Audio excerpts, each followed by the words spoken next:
Happy Monday, everybody. Welcome. Um, I'm Eric Nyquist. Thanks for being here. I'm excited about this. Modern illustrators, we do a lot of different things, and so it's not always you're just doing one type of illustration. And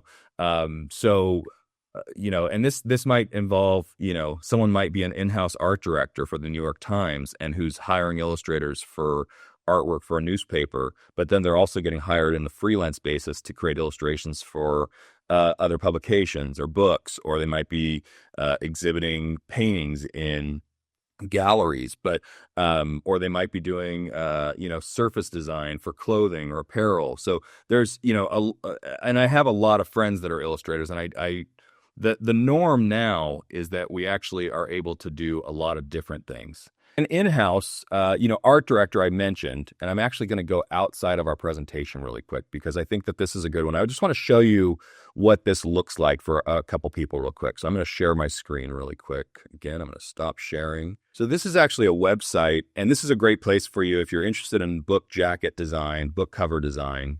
Can you all see this okay? Okay, good. This is a website called I Need a Book Cover. And what it is, it's a directory for a bunch of amazing book cover designers. And so, I can just cruise through here really quick and I'll show you, like Na Kim is a designer that I know. She also does gallery. She's doing some really beautiful paintings right now. But if I click on Na's work, let's see. It's not. Okay, there we go. It went a little slow. It shows a sampling of her work. Okay. And so Na is an example. She's been an in-house art director. She's also, being on here, people might choose to hire her as a freelance book cover designer or illustrator also. But she's an illustrator. She paints. But if you look at the covers, they all, like this one that says heavy, that's all typography, right? There's not necessarily an illustration on that section. So, an in-house art director might design a lot of different types of books. And so, for me, I'm a fan of the illustrated cover. If you reach out to me, I'm going to be drawing an illustration for that cover most of the time. So, but this looks different, right, for a lot of different people. So I just want to show you a couple more examples really quick. So this is Matt Dorfman, who I've worked with. He's an art director for the New York Times, also an awesome illustrator. This is his portfolio site. So you can see, he works for the New York Times, so he can actually hire himself to do an illustration for a New York Times cover, or he can get hired to do other book covers freelance. So you can see that, Matt works, likes to do a lot of collage work, but his work looks a little bit different. You have to just jump in and get your hands messy sometimes with it. It's sometimes I will tell someone, hey, you could do it this way, but it might be terrible because you don't know until you put it on the page. And so, I've set a lot of type and for different projects. But again, when I have the luxury of having an awesome designer that's working with me, a lot of times I'm like, hey, can you set some type for me? Also, I don't have all the typefaces that a big shiny publisher would have. So that's pretty special too. And don't feel like you have to have a bunch of it either. We'll talk about that as the course goes through. You get to guide the viewer through a composition. Okay, so we're used to seeing this, right? So Botticelli's The Birth of Venus. We go to the center figure, and then we go to the figures on each side, right? Maybe we land on one before the other, but there's a hierarchy here of where our eyes land. Okay.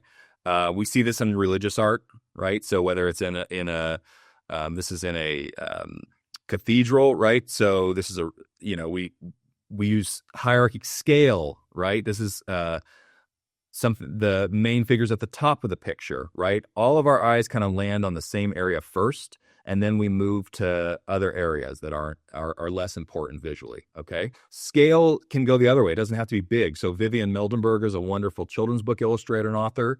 Here's an image from one of her books, and it's a very tiny person on that silhouette, but that moon is helping. I think value is also helping us move through this picture. We'll talk about value, but that's probably the smallest figure in the entire picture, but our eyes are going to it, right? So just thinking about hierarchy, how do you want people to move through a picture? Sketching is a vehicle for communication, Okay. So one thing that I see a lot of people struggle with when they start to come up with ideas is that they think that that sketch has to be beautiful and it has to be like 8.5 by 11 and has to be huge. And we were talking about a minute, like, things like exercise. We're humans, we're containers, right? So we only have so much energy. And once we start a project, that energy starts to burn. So if you burn up all your energy on making the one beautiful sketch at the beginning of your project, then you're already starting off a little bit deflated, right? It's like trying to do the 100-meter dash for a marathon, right? So in the beginning, I think it's important to start to manage that energy. And so I always say that sketching is not a victory lap. It's a moment to try and communicate. When I was designing the USS Cerritos for Star Trek Lower Decks, same sketchbooks, I had to come up with a lot of different ideas for director Mike McMahon. And so it was much more about, I'd rather come up with 20 good ideas for spaceship concepts than one polished sketch. So this was small sketches of thinking about different concepts that we could come up with. And that allowed us to be able to communicate on things that were working, that weren't working, and to really, steer this in a positive direction. I'm looking, I see like number 47. So, for today, I think I'm going to assign all of you like maybe 5 sketches for some of these. I don't feel bad for any of you, right? So I do a lot of sketches. That's for all of you, like when I'm saying you're doing 5 sketch, try a lot of them, right? You might do some that you don't like. You might want to edit, but you're just your mind is just making decisions because it's not very permanent. We just make some really good decisions when we're sketching like this. Okay. So a lot of the composition for this thing was there with this sketch, right? So, and I'm going to show you the finish and how I got to it. But just, when I look back at this, like a lot of the work I needed to do, I did it right there with like, a couple inch little sketch. So this is a great example. Paul did this great cover, and it's like, here's his rough, right? So he's building out these kind of shapes, and he's using the pencil to just kind of build out his design for what he wants to do. And then he's taking that and he's building a more, and this is all analog. Then he takes that and then he gets the rough to his layout or his line art, still all pencil. And then he takes that and then he goes to his finish, and he finishes these digitally, right? So this is all digital. In this case, I think they went ahead with number 7.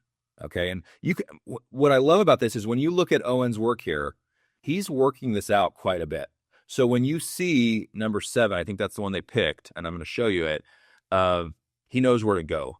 The execution, he's put enough thought into there's still some things to discover, but he's put enough thought and detail into that thumbnail where the executions moves a lot more quickly. And so this was an example of his finish. I thought that was a lot of fun today. Hopefully you enjoyed the workshop, and loving the Discord, everybody. It sounds like we got some great art too. I'm loving seeing some of that art. And so yeah, I'll keep trying to get resources on there also. But yeah, I'm really looking forward to seeing this art progress, everyone. So keep going.